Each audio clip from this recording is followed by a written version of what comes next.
Good morning, folks. Welcome to RevInMo with Eric. My name is Eric, and guess what? We're going to do some RevInMo today.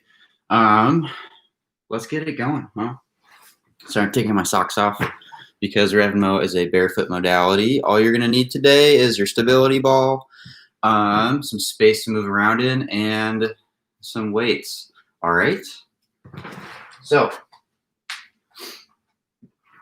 let's get to it. First move we're going to be performing is frog rock. So start by standing behind your ball. Go ahead and squat into your ball with your pubic bone in contact. You're going to be on all 10 of your toes. Toes are pointed forward. It's really easy. If we have tight hips, our toes are going to be pointing out to the side. Maybe you can see that. But I'm going to rotate my toes, almost like twisting the balls of my feet into the ground. You're going to really notice that groin stretch in the hips on the inside of your groin, pointing your toes forward. We're going to stay on the balls of our feet, so heels stay off the ground. Go ahead and drape the rest of your body over the ball, and chin and nose are just going to be in contact with the ball the whole time as well. So from here, I'm going to gently press off my feet, cushion myself in my hands, wrists, elbows, shoulders. Again, chin and nose stays on the ball. Press off the hands and then back in the feet. Again, making sure those feet are pointed forward. Continue pressing your pubic bone in the ball, cushioning in the feet, the toes, knees, and hips. And forward again. And back. I hope you guys had a safe and active weekend. I know I did. My hips are tight, so we're going to focus a little more on the hips today. The series will be relatively the same, but I put more focus in. This is keeping those toes pointing forward, keeping the heels off the ground, and then continue pressing your pubic bone into the ball. Notice that connection between your feet, between your toes, and then the hips and the pelvic floor.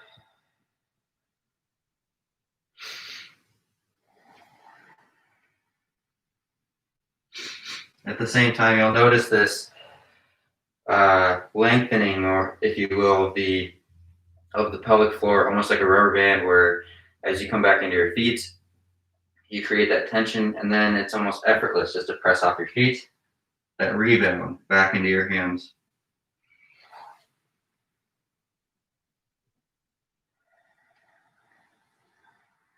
We can also incorporate our breath, so breathing in when we're in our feet for a count of 4. So let's start here. So breathing in, 2, 3, 4, and breathing out. 2, 3, 4. Breathing in, 2, 3, 4, and breathing out. 2, 3, 4. With your breath, think about breathing into your lower, into that pelvic floor, right? So we're creating space. We're trying to expand our pelvic floor. Breathing into that lower belly and breathe out. Again, emphasizing that connection between the feet and the pelvic floor. Breathing in and breathing out. Great. Let's go ahead and perform spider next. So I'm going to rotate my ball. Oh, every feel in the hips. Spider is going to be in the same frog position, so your belly button is going to be right on the apex of the ball. And then what we're going to do is go side to side. So I'm going to start in my right hand and right foot, gently press off, cushion myself, or catch myself in my left hand, left foot. And then go side to side, just like so. Again, with that emphasis of the foot relative to the pelvic floor. See if you can stay on the balls of your feet, toes pointed forward, and then noticing that connection side to side into the hip, the groin, the pelvic floor, and the lower abdominal area.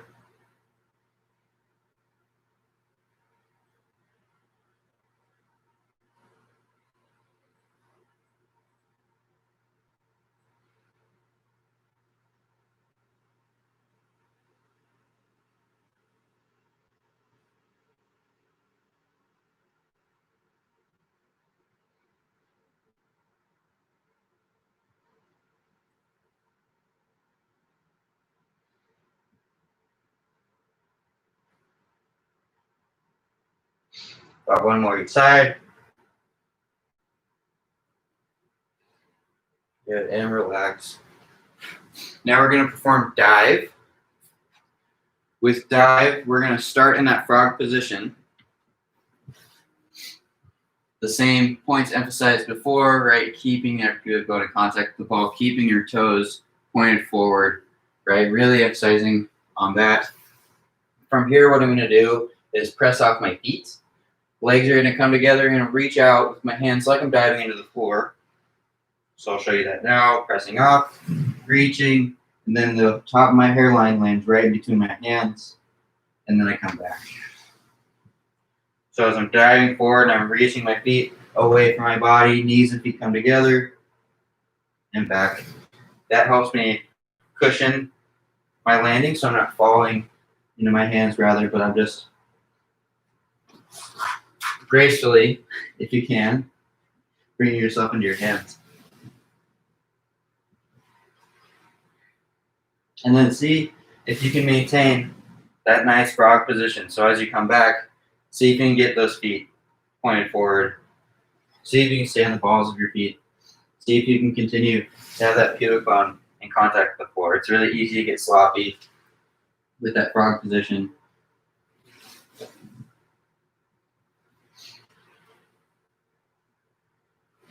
With this move as well, you might notice, so pay attention to where your hands land relative to your head or vice versa. It's really easy to overshoot your head to your hands. Again, you want to make sure that your hairline is right between your hands. So what I like to do is reach out over my head, again, like I'm diving into the floor. Versus I think a lot of people try and get to like a push-up position and then try and bring their head down.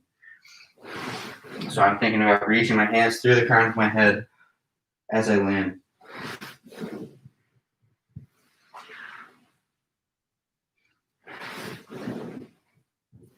And then if we pay more attention to that frog position again, notice if you get those feet pointed forward, if you get your pelvis, your pubic bone in contact with the ball, it just effortlessly springs you forward into the dive.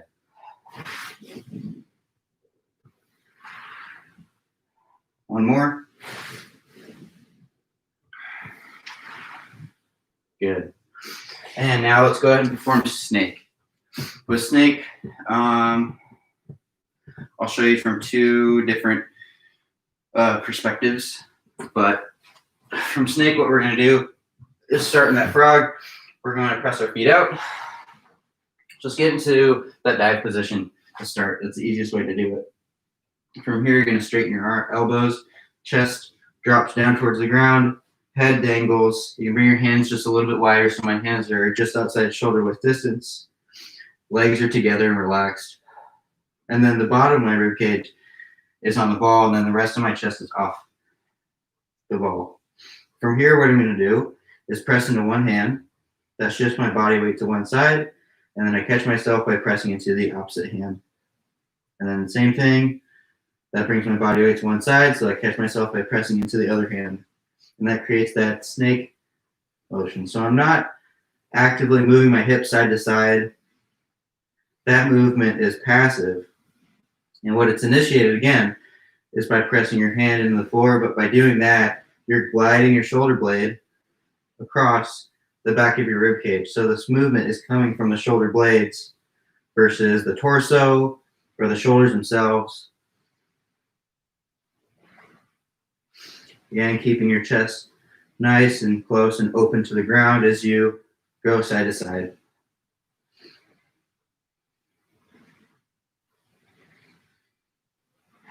Keeping your head dangled. You can have your gaze to where the ball meets the floor.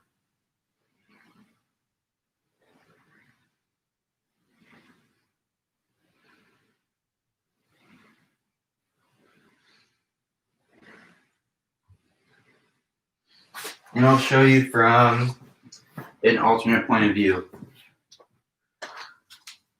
So again, rolling myself out. And so this will give you a better idea of how the shoulder blades are moving in this movement. So again, hands are shoulder width and a half distance apart. Elbows stay straight throughout the whole movement. Something I forgot to mention. Keep those elbows straight. So I press I press in one hand, shoulder blade glides across the back of the rib cage, and then I press into the other to do the same on the other shoulder blade.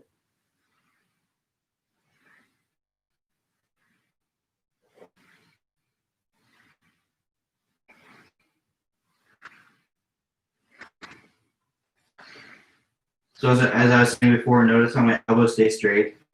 Notice how my chest is low to the ground, how my head remains angled, and then all that momentum, that movement transfers down the spine, into the hips, into the legs passively.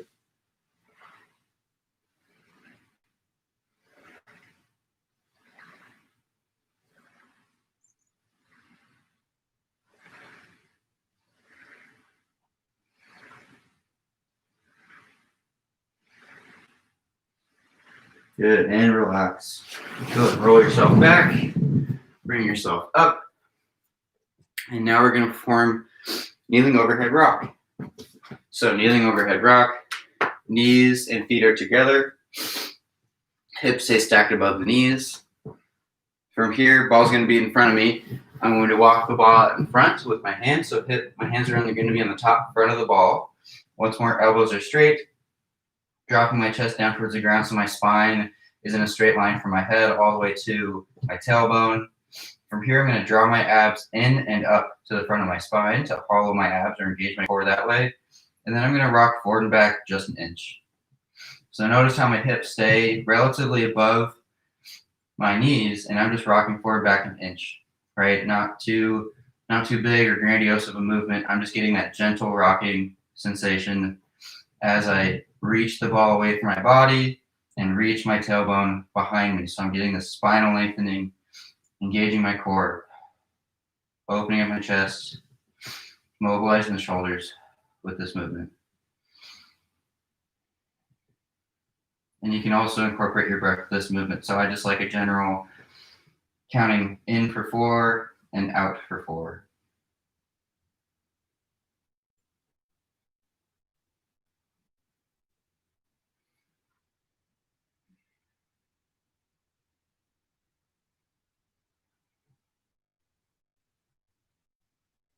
For 3, 2, 1, and walk yourself up.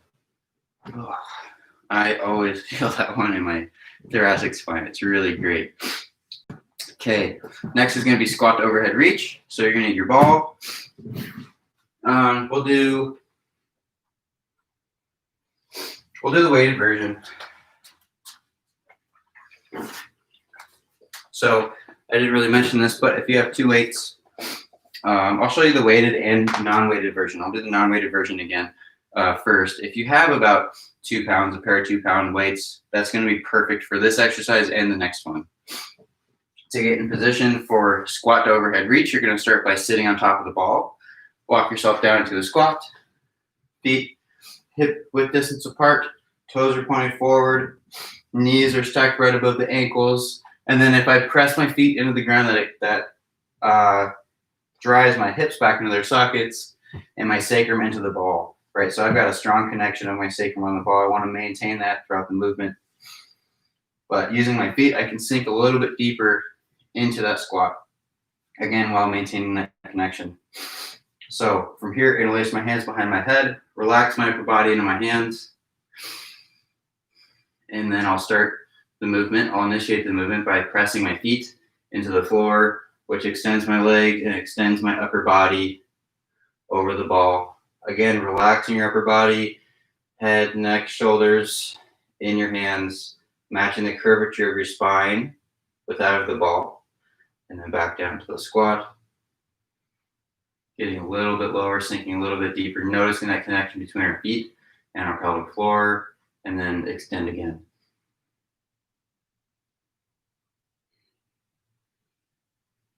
This exercise is great for people who have poor knees, right? You know, maybe some knee pain with an active squat, right, with a regular air squat, or maybe some tight hips, because it really takes the load off using the stability ball, and you can get in a deeper range of motion.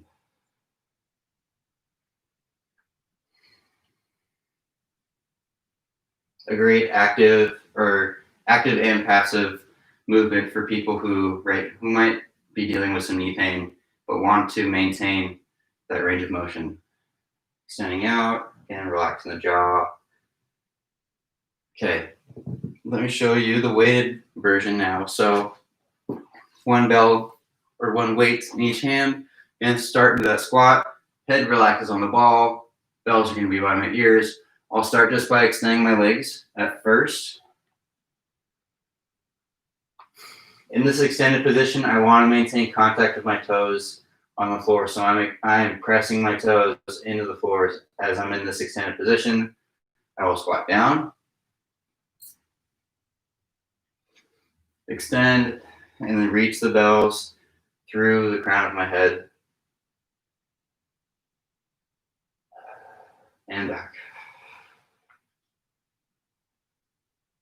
And again.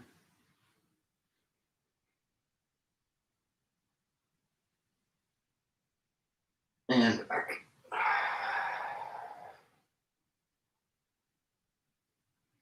And just keep going. I'm reaching all the way, again, from my toes to my fingertips as I'm extending out. Notice the core engagement in that extended position. It should feel like your abs are almost peeling off your pivot bone. From there, I focus on drawing my abs in and up to the front of my spine and back. From here, go ahead and drop the bells. Interlace your hands behind your head. Bring your chin to your chest using your hands, and then walk yourself up the ball. Perfecto. Okay. Next movement is going to be squat to overhead reach. No, we just did that one. Sorry, pullovers. Next movement's pullovers.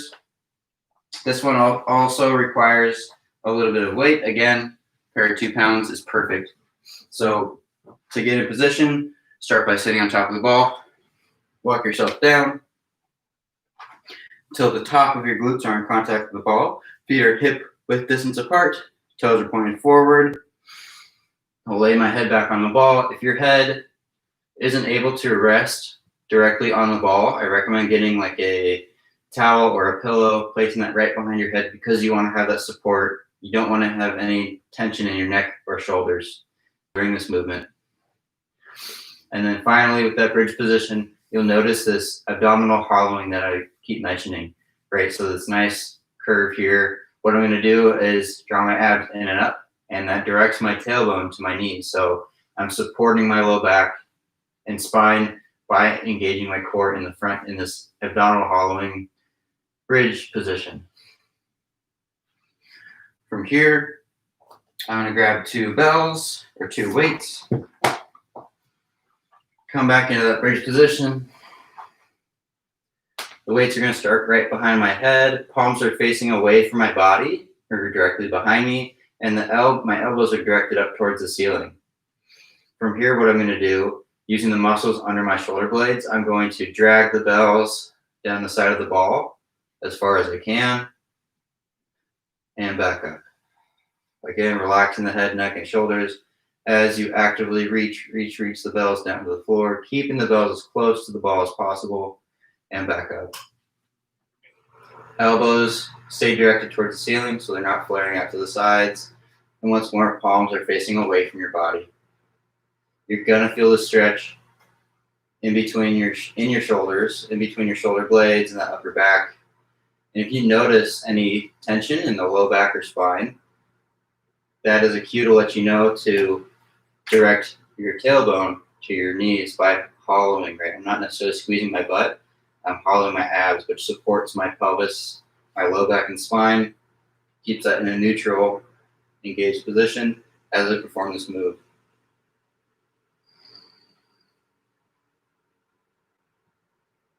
I'm just going to show a variance here of one at a time, dragging one bell down, up, and bringing the other one down. So this is just adds an extra little element. You might notice one shoulder or one arm might be a little more stuck than the other. So this helps mobilize one at a time. And let's do a couple with both of them again.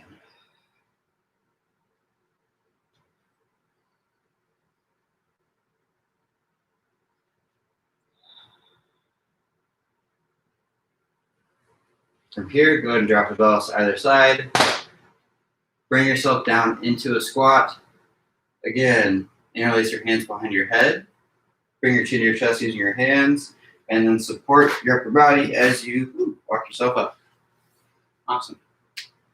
Okay, knees side to side.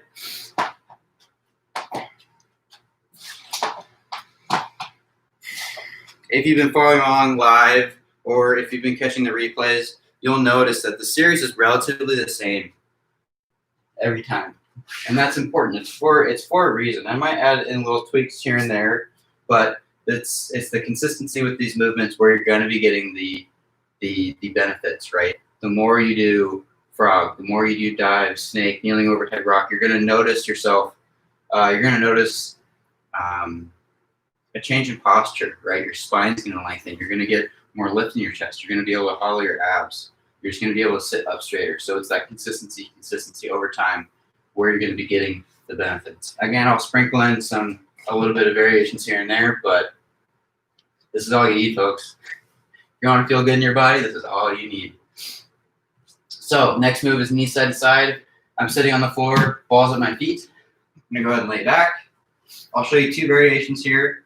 So first variation, feet are together on the top front of the ball. Heels stay on the ball, and then my knees are together. Low back is relaxed onto the floor. From here, I'm just going to have my arms out to the side. My abs are falling down. If I relax here, my abs are falling in towards the front of my spine, right? So like that hammock sensation, like a passive hollowing, if you will. So from there, I'm going to engage. So I'm going to draw my abs in and up. And then from here to initiate the movement, I'm going to bring my knees to one side. Roll back up. And then down the other side. Your hips might come off the ground a little bit. That's fine. But just focus on keeping your knees together as you go side to side. In this move, I actually felt an adjustment in my upper back and my thoracic spine. So if you don't believe everything is connected, if that doesn't tell you that everything's connected, I don't know what will.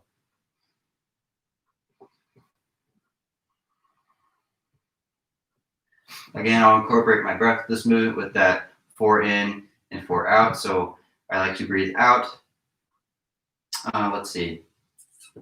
I like to breathe in when my knees are neutral. So breathing in, 2, 3, 4, and then breathe out as you bring your knees down to one side for 2, 3, 4. In, 2, 3, 4, out, 2, 3, 4.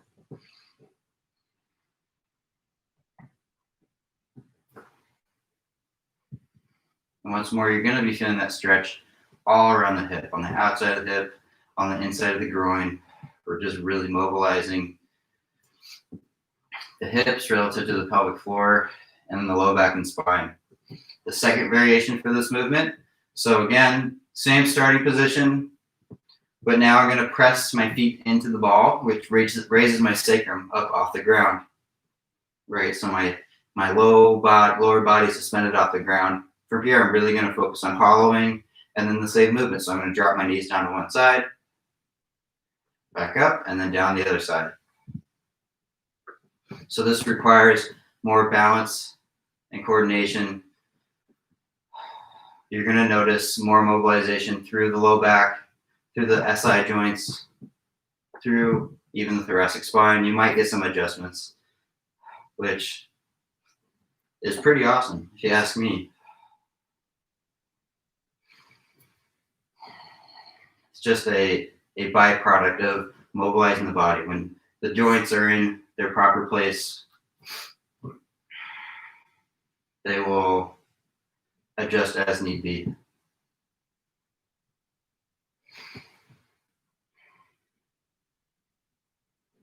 About one more each side.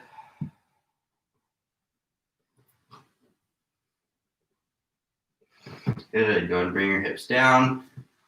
Sit up. And we're going to perform skater next.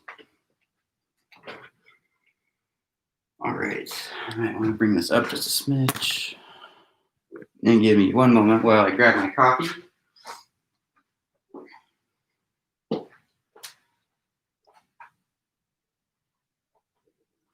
It's great with RevInMo. It's like I'm having 2 cups of coffee at the same time. Mobilizing my body and my mind. Okay. So a skater, you're going to be sitting directly on top of the ball. Feet are going to be hip width distance apart. Toes are pointed forward. So again, the emphasis of the toes being pointed forward. You might notice if you have tight hips, your feet are going to be pointed out to the side. So this alone, you're going to start noticing that fascia remodeling, if you will, in the hips. Okay. So from here, what I'm going to do, Miles is going to join us. I'm going to press off one leg. That leg relaxes on the ball as I catch myself in the other foot and leg. And then just skate side to side, just like so. Again, this requires some balance and coordination. So some ways that you can kind of hack that, if you will, so you can focus more on mobilizing than not falling, is having a chair right in front of you, a back of a chair. That really helps. Having a broom handle and just having that hold on the ground, or even having your wall in front of you so you're facing your wall as you go side to side. With this move, again, relative to the feet, I like to land with my feet first, my toes first rather, and then what that does is form a nice high arch in my foot, gets my foot pointing forward in the right direction, and then your knees just naturally track over your toes or are in line with your toes. I encourage you to just take a second and notice where each foot is landing as you go side to side. Sometimes that foot, you're having a really hard time getting it pointed forward, or you do, but then the knee doesn't want to track in line with the toes. Sometimes it kicked in. So what I recommend there is maybe just narrowing your distance side to side, right? Maybe it's just going to be a couple inches. This alone might have a huge, huge impact in that mobilization through the hips, so on and so forth. You're going to really notice that. Or even just keeping both your feet on the floor and then going side to side. I've had some people where this alone, right, if you've been sitting for 50 plus years, right, maybe if you're elderly, who knows, this alone is really you might notice some cramping in the hips. You're going to feel that stretch on the inside of your groin with skater. And then eventually, you'll be able to skate out farther and farther, right? Notice how I kind of get that hang time a little bit where both my feet aren't on the ground. Again, this is kind of like, I would say it's a goal, but it's something you want to kind of strive for a little bit. But start off wherever you are. My goal for you is to just get that mobilization, get that fascial remodeling in the hips and the pelvic floor. Get the knee in line with the toes. Get the toes pointed forward. That's step one, right?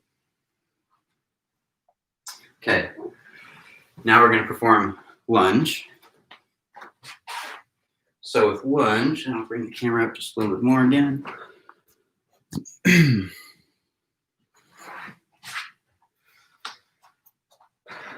With lunge, you got one foot, so you're going to be facing one direction.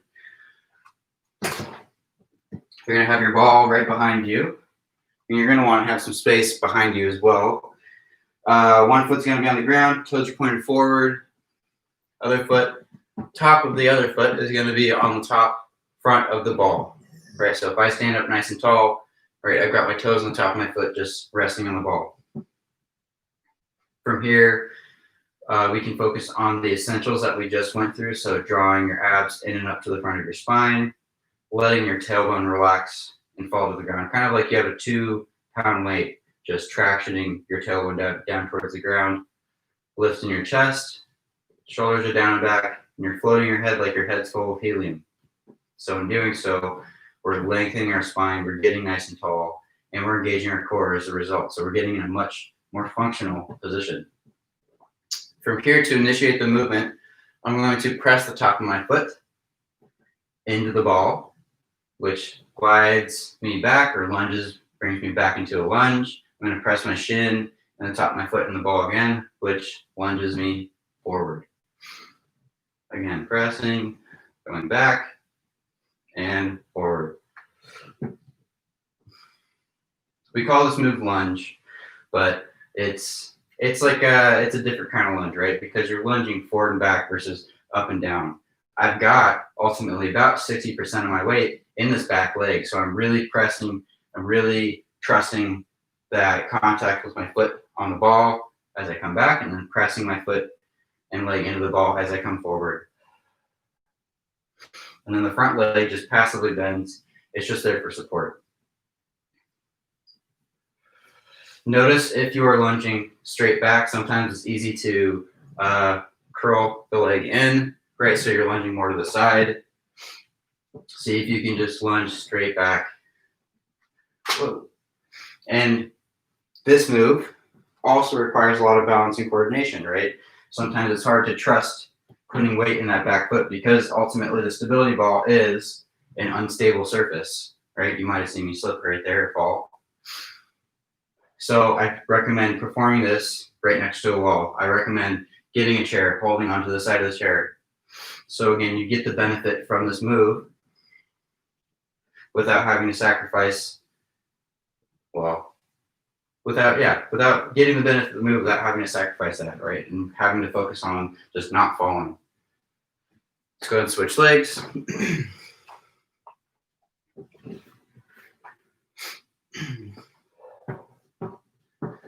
Just like so. And then same thing. And speaking of the benefits, what you're going to notice if you perform this move properly is a nice stretch in that sagittal plane, or in fascially speaking, in our sagittal plane, right? Moving forward and back.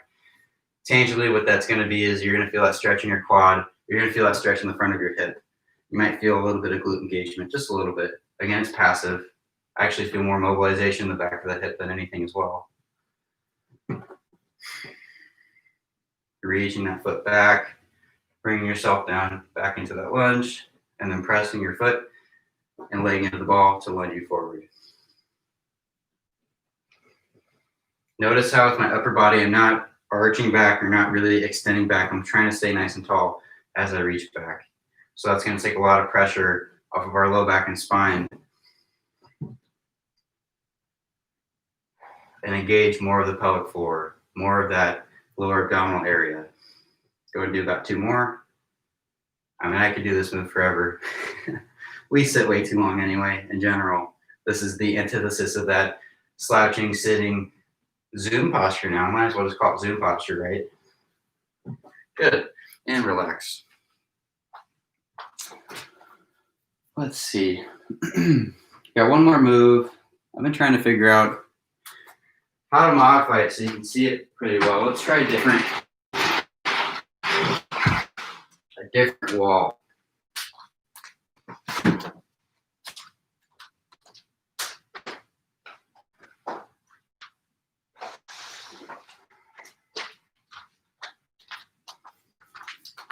And ultimately, a much safer wall because I'm not using sliding glass door. Let's see.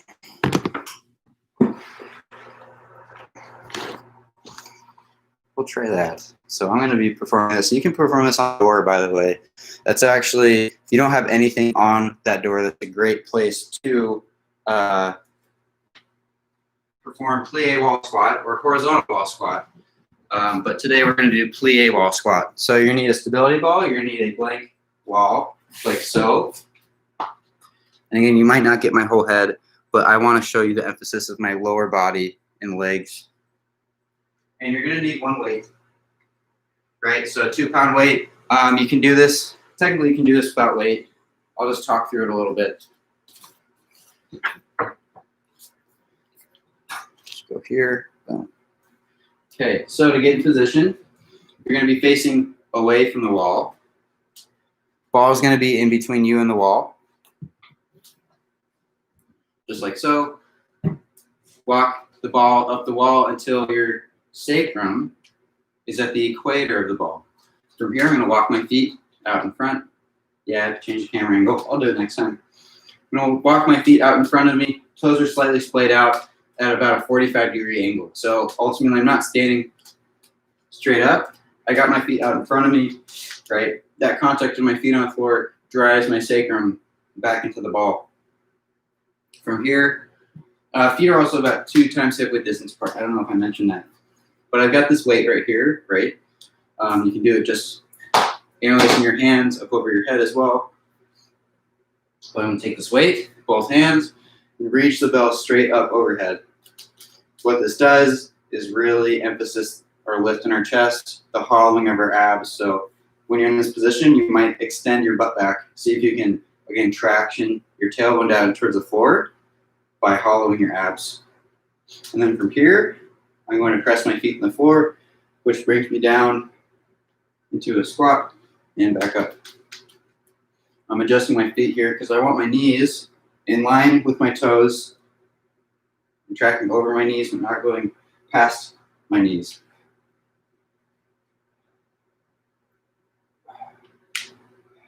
With the plie wall squat, I'm not focused on how deep can I get into the squat. It's more about similar to the frog rock. So as you come back down into that squat, notice this loading in the pelvic floor, lower abdominals, and that springs you up.